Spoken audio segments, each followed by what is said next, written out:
They call me a loser. The guy who married for money. The kept man living in the shadow of a dynasty he wasn't born into. More than anything, I'm the impotent husband of Isabel Sterling, the most beautiful and powerful CEO in Westlake City.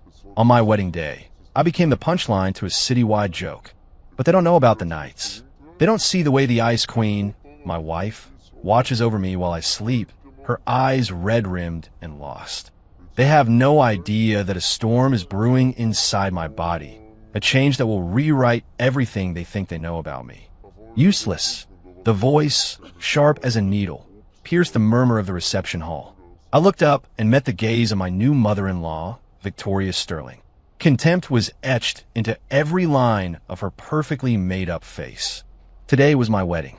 Mine and Isabel Sterling's, the business world's reigning queen. But I, Leo Vance, felt less like a groom and more like a prisoner on public display. Below the dais, the city's elite were all here. Their stares were like 1,000 tiny knives, flaying me alive. Did you hear? He saved her, but steel beam crushed. You know, he's completely broken.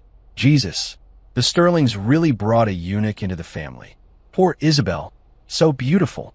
She signed up for a life without a husband, at least in the biblical sense. The whispers found me, every last one. My face remained a mask of indifference, but my hands, hidden from view, clenched into fists.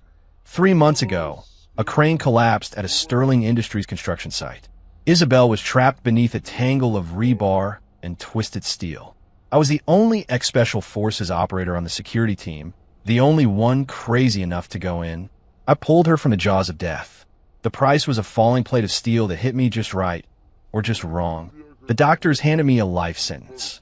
I'd lost the one thing that defined a man. To repay their debt of honor, and to quiet the inevitable media storm, Isabel's grandfather, Arthur Sterling, made the decision. She would marry me. Leo, are you even listening to me? Victoria's voice sharpened, snapping me back. My daughter is a princess. Marrying her is the highlight of your miserable life, a blessing you don't deserve. From now on, you will remember your place. You will speak when spoken to, you will work, and you will not, under any circumstances, embarrass my daughter. I looked at her, my voice level. I understand, ma'am. Calling her ma'am made her face twist in disgust. Don't you dare call me that. I'm Mrs. Sterling to you. I could never be a mother to something so worthless. Beside me, Isabel had been a statue of ice the entire time. Dressed in a stunning white gown, she was surreally beautiful and just as cold. Now she moved. Her voice, though quiet, cut through the tension. Mother, that's enough. Grandfather arranged this marriage. You planned this wedding. Let's just get through it. There was an authority in her tone that no one could argue with. Victoria's face cycled through a series of furious expressions before she clamped her mouth shut. We exchanged rings. We made the toasts. I was a puppet, my face blank through it all. Only I knew that deep in my gut, a faint warmth had begun to swirl. It came from a strange, pearl-like object I'd accidentally swallowed during my last mission in the military, something I'd recovered from a classified archaeological dig. It had lain dormant for 3 years. Today, for the first time, it was waking up. Just then, the grand ballroom doors swung open. A man in a crisp white suit, devastatingly handsome, strode in. He carried a large, elegantly wrapped gift box, a playful smirk on his face. So sorry I'm late. Isabel, my love, congratulations. It was Caleb Thorne, heir to the Thorne family fortune and Isabel's most persistent suitor. Every head in the room turned. I knew the real show was about to begin. Caleb's arrival was like a splash of water on a grease fire. The room erupted. It's Caleb Thorne. This is going to be good. Everyone knows he's been chasing Isabel for years. You think he's just going to let her marry this nobody? The moment Victoria saw him, her venomous expression melted into a sycophantic smile. Caleb, dear boy, you came. You've made my day. Caleb ignored her, his eyes fixed on Isabel and me. He scanned my body with blatant disdain, his gaze lingering below my waist before his lips curled into a mocking sneer. And you must be the family's great hero, Mr. Leo Vance. He drew out the word hero like it was a dirty word. I've heard so much about you. To sacrifice the most important part of yourself for Isabel. It's truly admirable. The cronies behind him snickered. I just watched him like he was a clown performing a tired act. My placid stare seemed to unnerve him. He held up the gift box. Isabel, I know your passion for rare art. This is a recently discovered sketch by Picasso, an early study for one of his masterworks. I acquired it at a private auction in Geneva. $80 million. A small token for your wedding. A collective gasp went through the crowd. $80 million. Every eye in the room swiveled from Caleb to me, the groom who had nothing. The score in their looks was a physical weight. Victoria's eyes were practically glowing with greed. Oh, Caleb, you shouldn't have. Your affection for our Isabel can't be compared to... Well, to him. She shot me a look of pure hatred. Isabel's expression turned arctic. Caleb, I appreciate the thought, but please take your gift back. Leo and I are married. I'd ask you to show some respect. Respect? Caleb laughed, as if she'd told the joke of the century. Isabel, you want me to respect a man who isn't even a man? Are you trying to humiliate me? Or yourself? The words were poison. Isabel flinched, her face turning pale. I took a step forward, shielding her.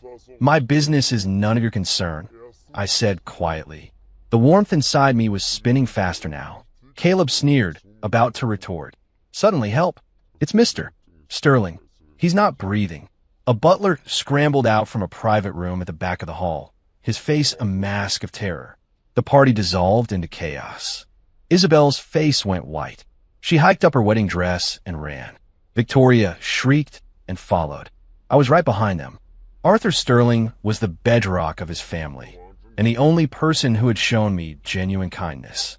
He had a severe heart condition, kept at bay only by a cocktail of experimental drugs. When we burst into the room, the family doctor was performing CPR. On the heart monitor, a flat green line droned its single final note. It's no use, the doctor said, sweat pouring down his face. His heart has stopped. I'm sorry. You should prepare yourselves. No, Grandpa. Isabel let out a choked cry and crumpled. Victoria began to wail hysterically. In the midst of the pandemonium, I pushed through to the bedside. Arthur's face was ashen. On a bizarre impulse, I reached out and took his cold, limp wrist. The second my skin touched his, the restless warmth inside me found an outlet. It surged from my body, a torrent of energy flowing through my arm and into the old man. Time seemed to freeze. I could feel the mysterious energy, vibrant with life, pouring into Arthur Sterling's body. It was like watching a dead tree blossom in winter. Beep, beep, beep, beep. The monitor, which had been flatlining, let out a faint, hesitant chirp. The deadly green line began to twitch. It's moving, the doctor yelled, his voice trembling. He pointed at the screen, his eyes wide. A heartbeat. He has a heartbeat. My God. Everyone's attention snapped from the old man to the machine. The weak, flickering line was growing stronger, more rhythmic with every passing second. Cough, cough, cough. On the bed, Arthur Sterling, a man who had been clinically dead moments before, began to cough violently. A hint of color returned to his gray face. Grandpa, Isabel, overjoyed, threw herself at his bedside, grabbing his other hand as tears streamed down her face. Victoria stopped her wailing, staring in stunned disbelief. It's a miracle. This is a medical miracle. The doctor was babbling, beside himself. In 30 years of practice, he'd never seen anything like it.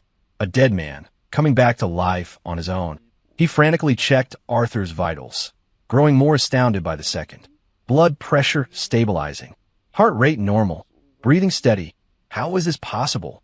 No one noticed me. As the room celebrated the impossible, I quietly let go of Arthur's wrist and melted back into the corner of the room. The warmth inside me was mostly gone, leaving me feeling drained. But my mind was reeling. That bead, it could do this? It wasn't just healing me. It could literally bring someone back from the dead. It was luck. Just dumb luck. Dad is a fighter. He pulled through on his own. Victoria was the first to find a rational explanation for the inexplicable. Yes, that must be it, the guest chimed in.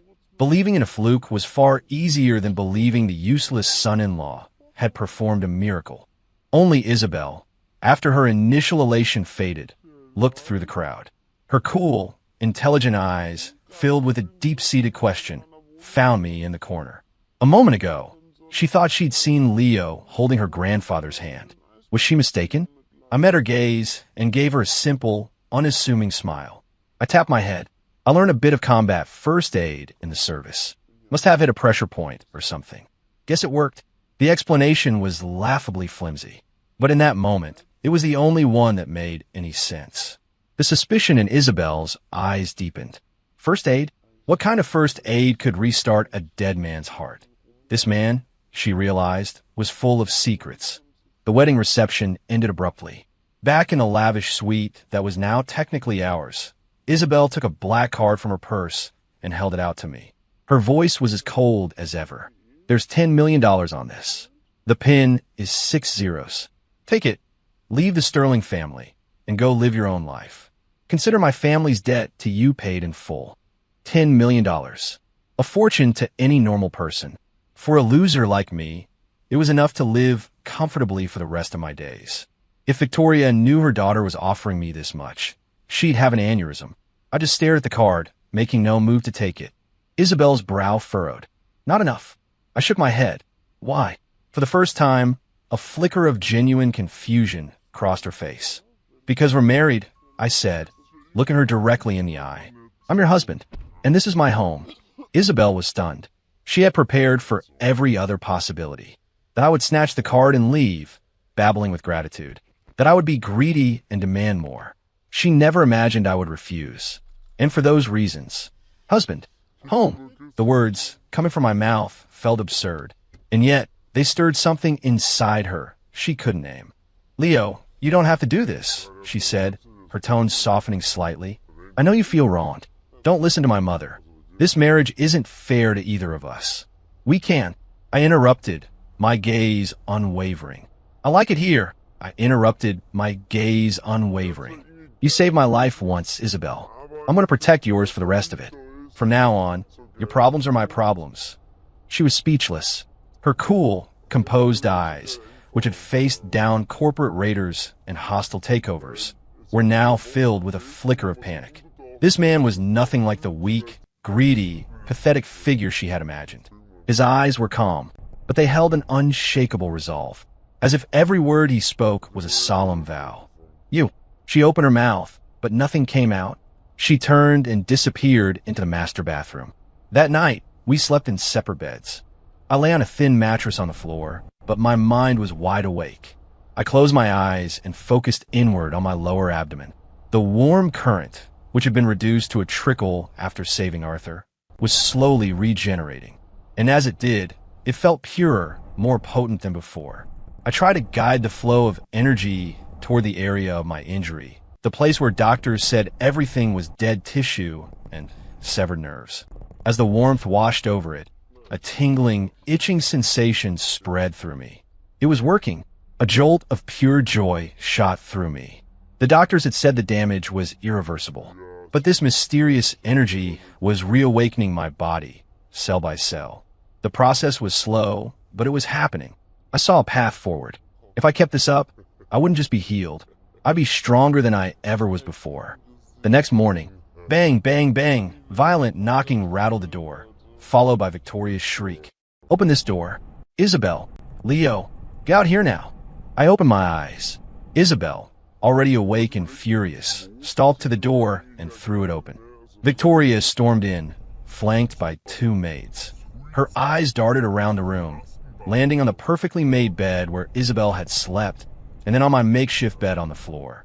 A flicker of confusion crossed her face, quickly replaced by a sneer of vindicated disgust. I knew it, she screeched. A eunuch can't perform his husbandly duties. Isabel, do you see now? This waste of space can never give you what you need. Divorce him immediately. She had clearly come expecting to find evidence that our marriage was a sham, grounds to have it annulled. Isabel's face was a mask of cold fury. Mother, this is my room. Please get out. Victoria was momentarily speechless. Then her eyes landed on me. You parasite. You live in my house. You eat my food. The least you can do is make yourself useful. Arthur's prized orchid, the ghost orchid, is dying. Go fix it. If you can't save that plant, you can pack your bags and get out of my sight for good. With that, she swept out of the room. Isabel's expression was grim. Everyone knew that orchid was her grandfather's pride and joy, a one-of-a-kind specimen worth a fortune. But lately, for no apparent reason, it had started to wither. They'd brought in the best botanists in the state, and none of them could save it. Asking a complete amateur to save a dying plant? This wasn't a task. It was a setup, an excuse to throw me out. Don't listen to her, Isabel said, her voice like ice. I'll handle it. I looked at her tense profile. I knew what handling it meant. A screaming match with her mother, or trying to secretly buy a replacement. Neither would work. Victoria just wanted me gone. It's okay, I said with an easy smile. I'll go take a look. She stared at me, surprised. You know about orchids? Not a thing, I said, shaking my head. But I'm a fast learner. I walked out of the room, leaving her watching my back with a complex expression. She was beginning to realize she didn't know the first thing about her new husband. He was always so calm, so unshaken, no matter the insult or the impossible task thrown at him. It wasn't the posture of a desperate man living on the charity of a wealthy family. I found a greenhouse in the back garden. Inside, an old gardener was sighing at a plant on a pedestal. Its leaves were yellow and wilted, its roots looked rotten, and its buds were drooping. This had to be the million-dollar ghost orchid. Can I help you, son? The gardener asked, looking up. I'm Leo Vance. Oh, you're... His expression shifted to a strange mix of pity and scorn. Her ladyship sent you to save this flower? I nodded. The gardener sighed and shook his head. It's no use. The rot's in the roots. God himself couldn't save it now. She's just setting you up to fail, son. Let me try. I didn't explain. I walked over to the orchid and knelt down, gently touching one of its dying leaves. I closed my eyes and summoned the trickle of warmth inside me, carefully guiding it through my fingertips and into the plant's veins. The energy was like a spring of pure life. It flowed down through the leaves and into the decaying roots. I could feel it happening, the gentle power cleansing the rot, repairing the withered cells, breathing life back into the dying tissue. It was much easier than healing a person, and it used far less energy. The old gardener watched me for a moment, saw me just kneeling there with my eyes closed, and shook his head, assuming I was putting on a show before walking away. I ignored him, lost in the strange and wonderful sensation, until the warmth inside me was gone again. I opened my eyes.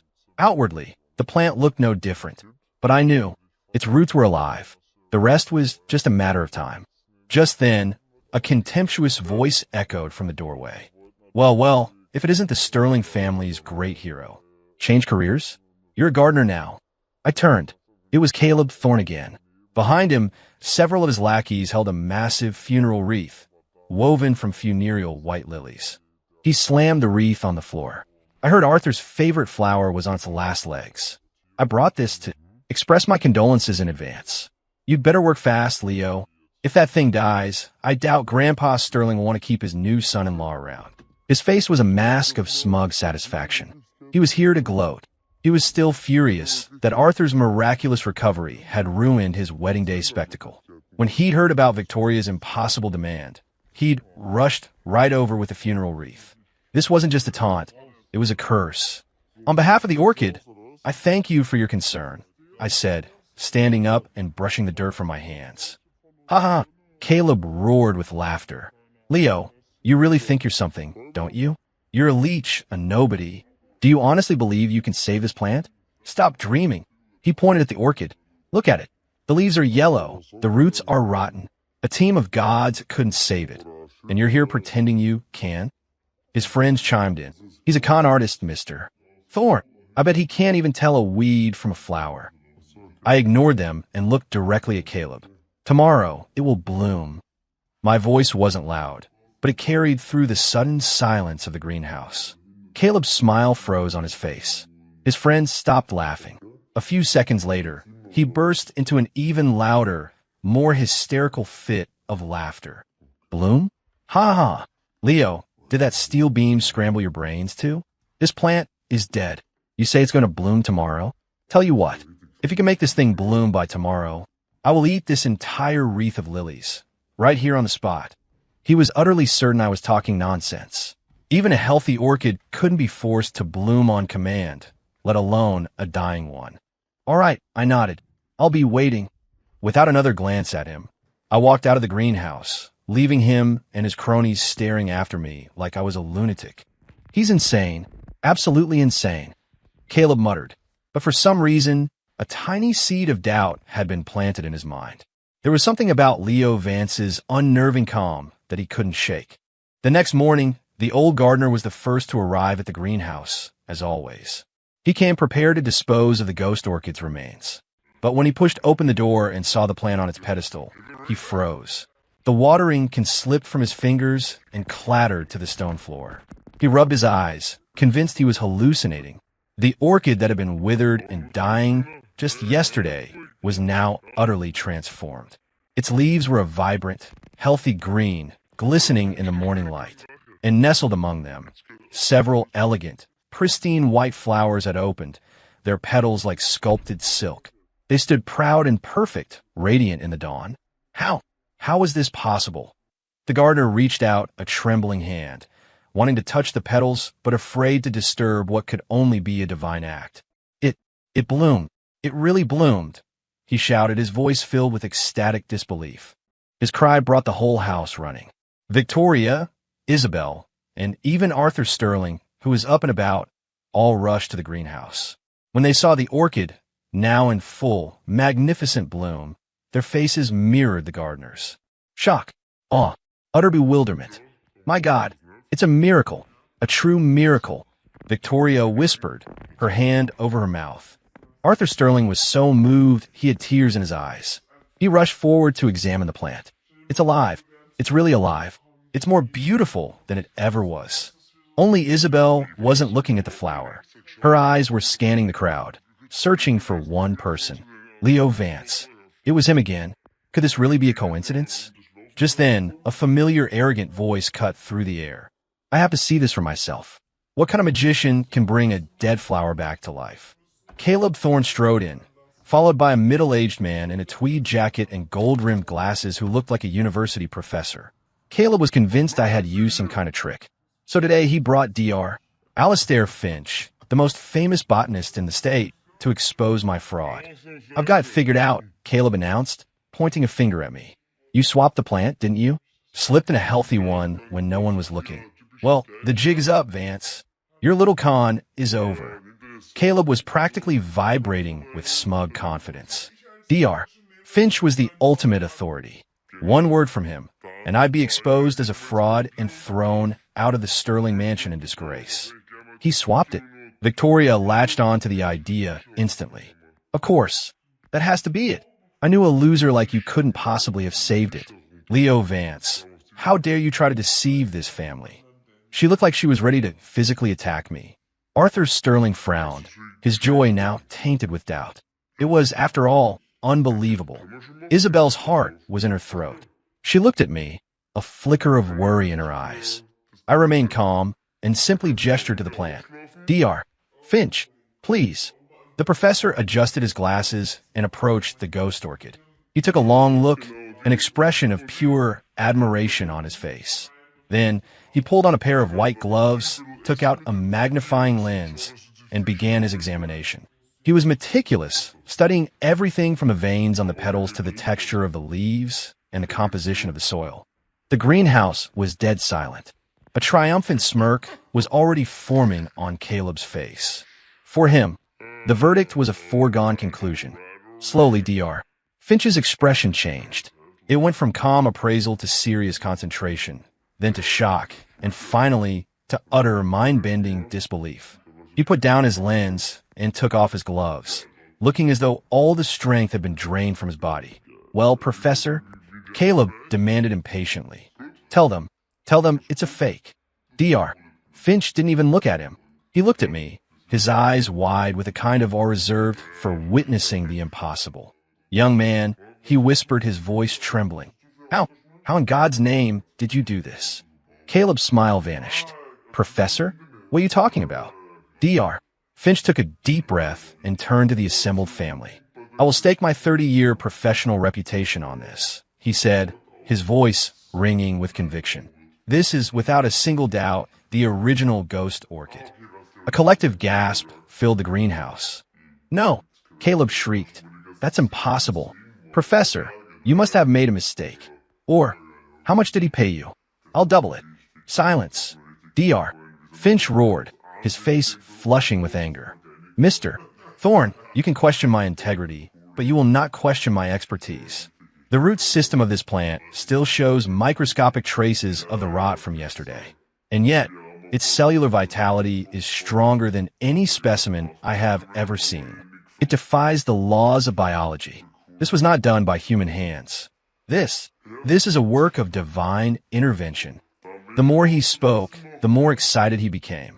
He was no longer looking at me like I was a curiosity, but like I was a messiah. Young man, no, master. Please, you must tell me your methods. This could revolutionize the entire field of botany. Caleb was completely and utterly defeated. The expert he'd hired to expose me had just become my #1 fan. His face turned a mottled shade of red and white. I don't believe it. I don't believe it, he screamed, lunging forward as if to smash the orchid. Stop him, Arthur, Sterling bellowed. 2 bodyguards instantly materialized and seized Caleb, pinning his arms behind his back. Caleb, Isabel's voice was like shattering ice. Have you made enough of a fool of yourself? Get out of my house. Now, held fast by the guards, Caleb's face was a mask of gray despair. He had lost. In front of everyone, he had been utterly humiliated. His schemes had collapsed in the face of an undeniable truth. His eyes, filled with venomous hatred, locked onto me. Leo Vance. This isn't over. I'll get you for this, he snarled as he was dragged away. I knew he would try, and I was waiting for it, because it seemed that every time I used my power, it came back stronger. I needed a catalyst to push my healing forward. And Caleb Thorne was the perfect catalyst. After Caleb was thrown out, a strange atmosphere settled over the greenhouse. Victoria stared, speechless, her gaze flicking between me and the vibrant orchid, her mind clearly unable to process what had just happened. Arthur Sterling, on the other hand, grabbed my hands, his face flushed with excitement. My boy, my dear boy, Leo, you are the guardian angel of this family. He was looking at me now like I was a priceless treasure. The old gardener and Dr. Finch hovered around me like eager students. Master, what kind of fertilizer did you use? Master, do you have some secret grafting technique? I fell back on my flimsy excuse about an old family massage technique for plants. They were skeptical, but didn't dare question me further. Only Isabel stood apart from the group. Her cool, clear eyes were fixed on me, a whirlwind of doubt, shock, and curiosity swirling within them. This man had upended her entire understanding of him, twice in 2 days. First, bringing her grandfather back from the dead, and now, making a dead plant bloom. Could luck and old family techniques really explain all this? She didn't think so. She knew, with absolute certainty, that I was hiding a massive secret. After the orchid incident, my status in the Sterling household underwent a subtle shift. At the very least, the staff no longer looked at me with open contempt. Now, there was a hint of awe, even fear. Victoria still couldn't stand me, but she stopped calling me a loser to my face. Behind my back, she muttered that I was a con artist who'd gotten lucky. I, meanwhile, focused all my energy on cultivating the warmth inside me. I discovered that the energy didn't just heal, it was honing my body. My senses were sharper than they had been even in my Special Forces days. My strength and speed were increasing daily. Most importantly, the dead zone of my body was healing at an astonishing rate. I knew it wouldn't be long before I was fully recovered, stronger than ever before. A few weeks later, Isabel had to attend a major charity gala. As her legal husband, I was expected to accompany her. She had a suit laid out for me. It wasn't a top designer brand, but on my frame, honed by years of intense training, it looked better than any label. When Isabel saw me, a rare flicker of admiration crossed her glacial features. Let's go, she said, quickly regaining her composure. The gala was held at the most exclusive hotel in Westlake City. The moment we arrived, we were the center of attention. The contrast between Isabel's stunning beauty and my reputation as the useless, kept husband was a source of endless fascination. So that's him? He cleans up nice, I guess. Too bad he's all show and no go. Quiet down. I heard he got lucky and somehow saved old man Sterling. Did something with the plant, too? Please. Parlor tricks. Good enough for an old man, maybe. The whispers followed me everywhere. I ignored them. But then, a sarcastic voice cut in from behind us. Well, if it isn't Mr. Vance. Out on the town again, riding our dear Isabel's coattails? I turned. Caleb Thorne. He was flanked by several large men who looked like they broke bones for a living. He had been publicly humiliated at our home, and he was clearly here for revenge. He stared at me, the hatred in his eyes almost a physical force. Leo Vance, you got lucky last time. Let's see who's here to protect you now. He gestured, and his hired muscle moved to surround me, ugly grins on their faces. Caleb, what do you think you're doing? Isabel snapped, her face hardening. What am I doing? Caleb sneered. This doesn't concern you, Isabel. Tonight, in front of the whole city, I'm going to expose this con man for what he is, and maybe teach him a lesson about his place in the world. As he spoke, one of the thugs swung a fist the size of a cinder block at my head. A gasp went through the crowd as people scrambled to get out of the way. Isabel's face went pale. Stop. But it was too late. The fist filled my vision. I didn't move back. I didn't flinch. Just as the knuckles were about to connect with my jaw, I moved. My hand came up impossibly fast and simply caught it. Crack. The sound wasn't loud, but it was sickeningly clear. The thug's punch, strong enough to dent steel, had been stopped cold. Time seemed to hang suspended. The ugly grin on his face froze, then melted into shock and agony. He looked down at his fist, now cradled in my palm, as if he couldn't comprehend what had happened. He felt like he had punched a block of granite. "You," was all he managed to get out. I squeezed. A sharp, wet snap echoed in the quiet room. "Aorg," the man screamed, a high-pitched sound of pure agony, and collapsed to his knees, cradling a hand that was now bent at an unnatural angle. It had all happened in less than a second. The other thug stared for a beat, then roared in fury. "You're dead." They came at me at once, a whirlwind of fists, feet, and elbows. They were professionals, their attacks brutal, and aimed to kill. But to me, they were moving in slow motion, pathetically slow. I moved like a ghost, weaving through their attacks. Every dodge was precise. Every strike was brutally efficient. Thwack! A knife hand to the neck of one man. His eyes rolled back, and he crumpled to the floor. Crack! A palm heel strike to the jaw of another. He spun around twice before collapsing in a heap, spitting out a handful of teeth. Ugh! A knee to the stomach of the last one. He folded like a cheap suit, gasping for air before passing out. It was over in 10 seconds. All 4 of Caleb's heavy hitters were down, unconscious or writhing in pain. I stood in the center of it all, my suit not even wrinkled. The ballroom was utterly silent. Everyone stared at me as if I were a monster. This was the weak, powerless son-in-law. His skill was something out of a movie. Caleb was frozen, his face a mask of disbelief and terror. These weren't street thugs. They were retired MMA fighters, each one a legitimate weapon. And I had dismantled them like they were children. You, he stammered, unable to form a coherent sentence. I started walking toward him, each footstep echoing like a drumbeat in the silent room. Caleb scrambled backward, tripping over his own feet and falling to the floor. "Stay away from me. My father is Marcus Thorne. You touch me, and the Thorne family will destroy you," he shrieked. I stood over him, looking down. "I told you I'd be waiting." My voice was ice. I raised my foot. Just as everyone thought I was about to stomp Caleb into the polished floor, a soft, cool hand grabbed my arm. "Leo, that's enough." I turned. It was Isabel. Her face was a storm of shock and confusion. She had been watching from a few feet away, transfixed. Only now had she snapped out of it. She wasn't pleading for Caleb. She was trying to stop me from doing something in public that we couldn't come back from. I saw the worry in her eyes, and the killing intent inside me subsided. I lowered my foot, but as I turned, chaos erupted. Isabel's young assistant, who had been hiding in the crowd, saw that the thugs were down and rushed forward. In her panic, the heel of her shoe caught on the carpet. With a scream, she pitched forward right at us. It happened in a flash. Isabel's back was to her.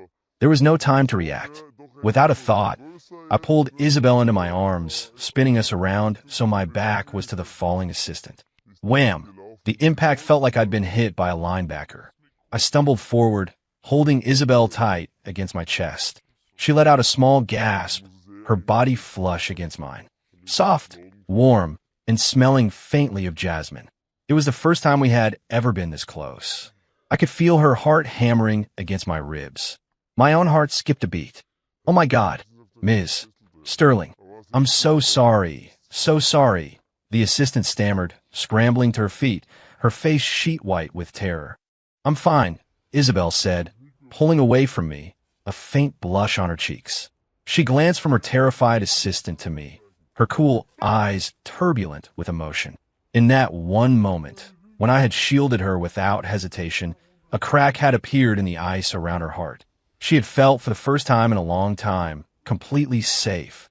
"Are you okay?" she asked me, her voice laced with a concern she probably didn't even realize was there. "I'm fine," I said, shaking my head. The impact was nothing to my reconditioned body. In fact, the adrenaline from the fight and the sudden shock had caused the energy inside me to surge like a bursting dam.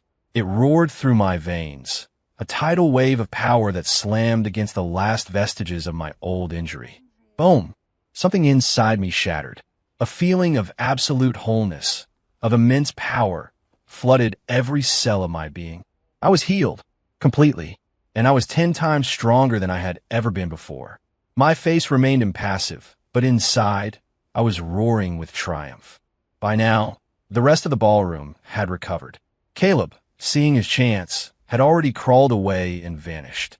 The remaining guests were looking at me with a new expression. Not scorn, but fear. Deep, primal fear.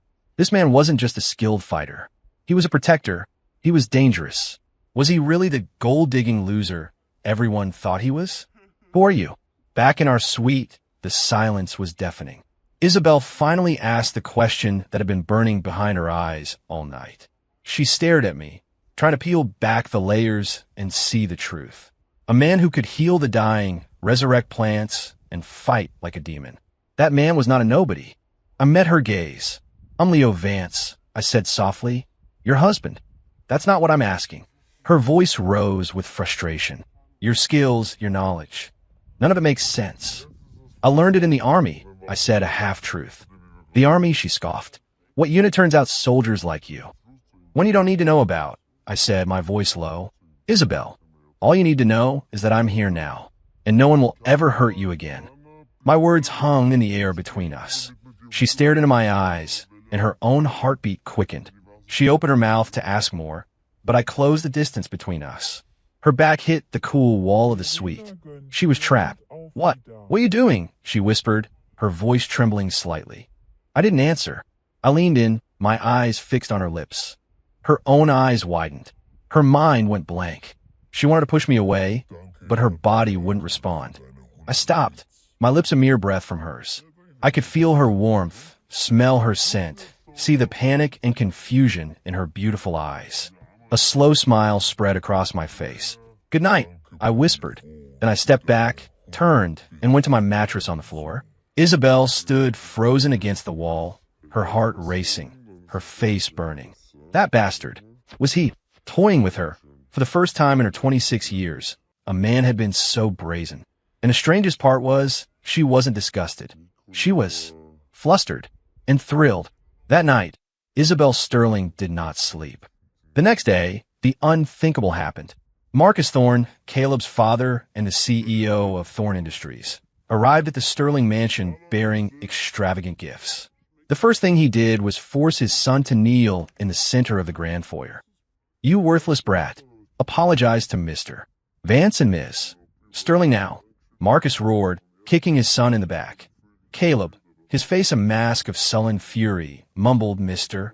Vance, Ms. Sterling, I am sorry. I was out of line." Victoria and Arthur were stunned. The Thornes were a powerful family. Marcus Thorne was notoriously arrogant and protective of his only son. Why was he here, performing this humiliating ritual of apology?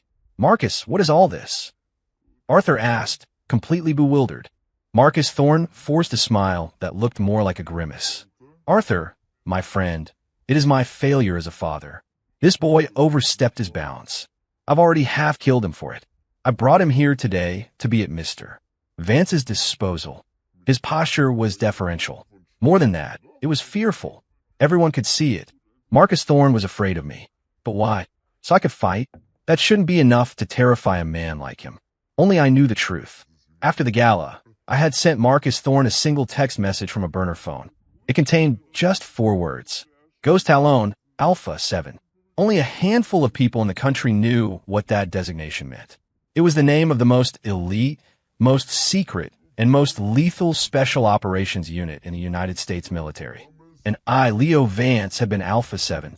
Marcus Thorne had made some of his early fortune through shady arms deals near conflict zones. He had, on one occasion, witnessed the aftermath of a Ghost Talon operation. The memory had haunted him ever since.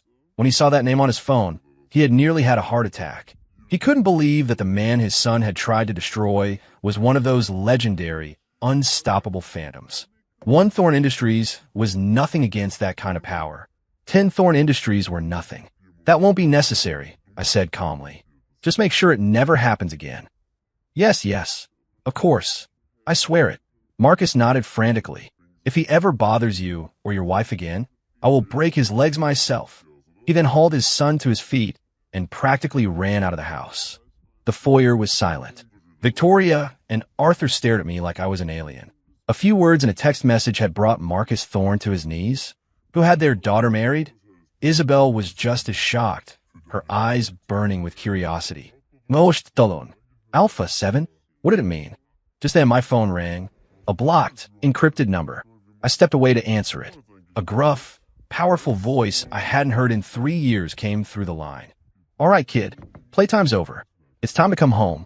That voice. My blood ran cold. It was the old man. My former CO. The man who had pulled me out of the wreckage of my old life and forged me into the deadliest operator in Ghost Talon. 3 years ago, after that final mission where I'd swallowed the bead, my body had gone haywire. I'd had no choice but to resign my commission and disappear. We hadn't spoken since. How'd he find me? Sir, I asked, my voice tight. So you still remember me, he said, a hint of amusement in his tone. You've been making a hell of a lot of noise in Westlake City, Leo.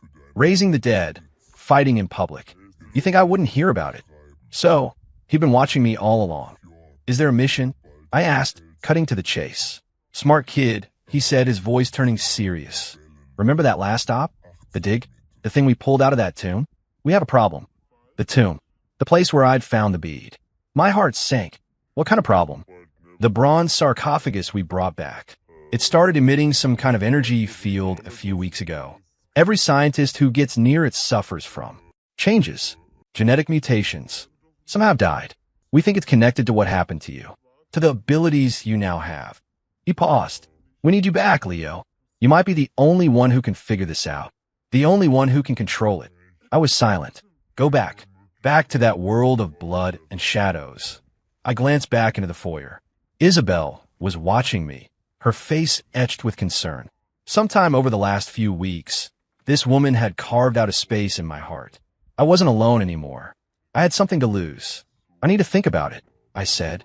You have 3 days, the old man said. After that, I'll be at the old safe house. And Leo, this is a matter of national security. The line went dead. My mind was a battlefield.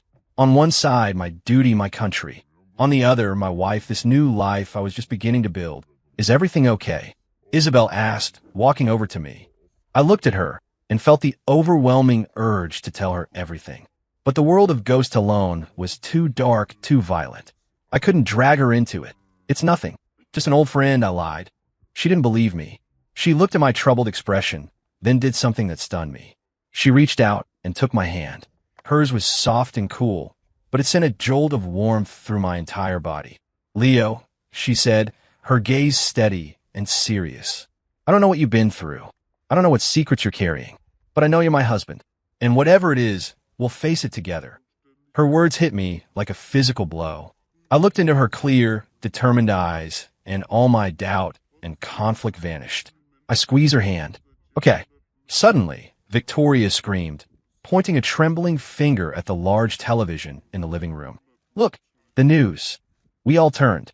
A breaking news report had interrupted the regular programming. We have breaking news from a developing situation at the Sterling Biomedical Research Facility on the outskirts of the city. Sources are reporting a major containment breach involving an experimental agent codenamed the Revenant Protocol. The entire facility is under lockdown. Details are still coming in. The live helicopter shot showed the facility engulfed in smoke and fire. When I saw the name of the lab, my blood turned to ice. That was it. That was the classified facility the old man had told me about. The one holding the sarcophagus. It was too late. Boom! A massive explosion rocked the facility, the sound roaring even through the TV speakers. The camera feed shook violently, filled with the sounds of screaming and automatic gunfire, before cutting to static. The living room was deathly silent. Victoria looked like she was about to faint. Arthur was pale and grim. "Leo," Isabel whispered, her grip on my hand tightening. My face was a thundercloud. The Revenant Protocol? A containment breach? This was no accident. The thing from the sarcophagus was out. BZZZT. BZZZT. My phone vibrated violently. It was the old man. I answered instantly. "Leo," he yelled, his voice frantic over a cacophony of gunfire. "We've lost containment. The thing inside woke up. It infected the staff. They're turning into monsters. The perimeter is about to break." "Sir, what is it? What's inside?" I roar back. "They're necroparasites. Some kind of ancient organism. They burrow into a host, take over the nervous system, turn them into mindless killing machines. I heard him cry out in pain, followed by a heavy thud, and then silence. Sir, I yelled into the phone, but there was no answer. My world tilted on its axis. The old man was down. "I have to go," I said, my voice hoarse. "No," Isabel said instantly. "It's too dangerous.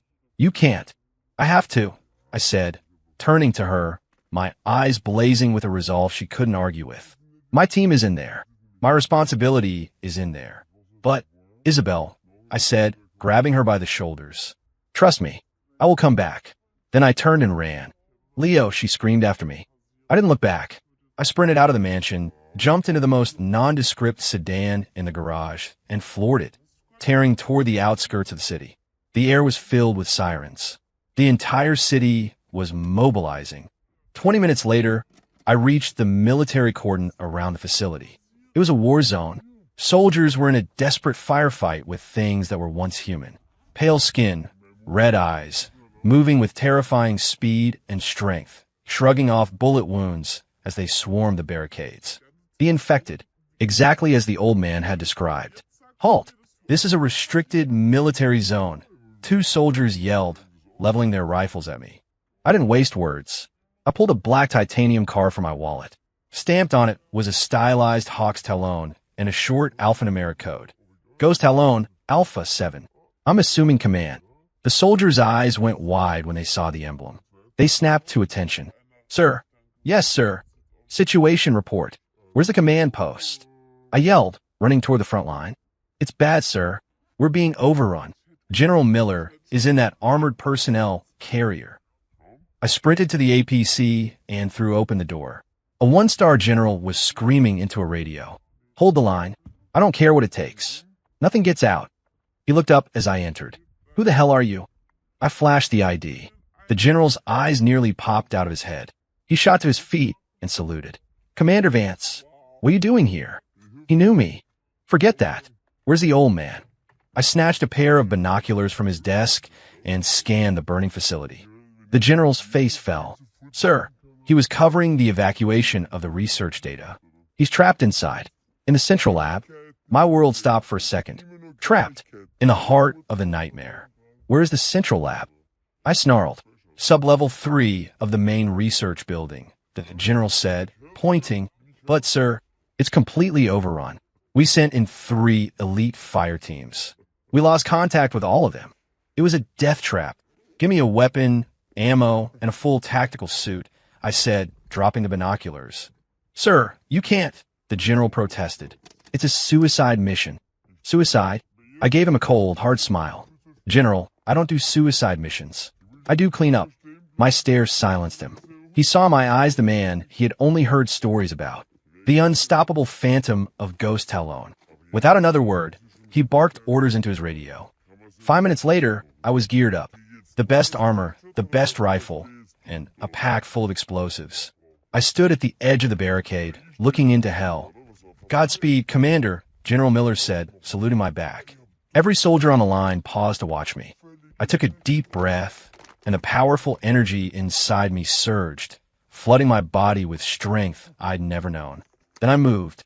I vaulted the barricade, a black blur moving against the tide of retreating soldiers, charging headfirst into the land of the dead. Roar! Dozens of the infected turned, their red eyes fixing on the fresh meal that had just been delivered. They swarmed me. I raised my rifle and opened fire. D-D-A-D-D-D-A. A stream of bullets cut through the horde, each one finding a home in a monster's skull.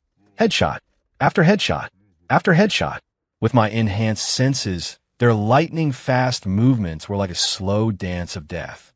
I moved through them like a wraith, a machine of perfect violence, carving a path of destruction straight toward the main building. I kicked into shattered glass doors and plunged into the darkness, drawing the twin combat knives from my back. Close quarters.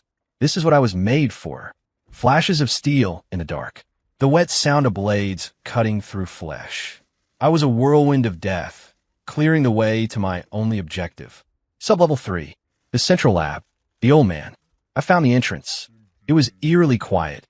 The bodies of the Special Forces teams were strewn across the floor, torn to pieces. Something worse was in here. I pushed open the heavy blast door. It was a vast, circular chamber. In the center sat the open bronze sarcophagus. A single, elderly figure stood before it, his back to me. The old man. "Sir," I called out, relief flooding through me. He didn't answer. He just turned, slowly. His face was covered in a web of pulsating black veins. His eyes were solid red, and in the center of his chest, where his heart should be, there was a gaping, bloody hole. Clinging to the wound was a black, beetle-like creature with razor-sharp legs, pulsing as it fed. The necroparasite. He had been infected. The man who was like a father to me. The hero who had saved my life. He was one of them. Roar! The thing wearing my commander's face launched itself at me, moving faster than anything I had ever seen. The hands that had once guided me now clawed for my throat. I dodged, but not fast enough. The claws raked across my chest, shredding my body armor and tearing 5 deep gashes in my flesh. The pain was excruciating.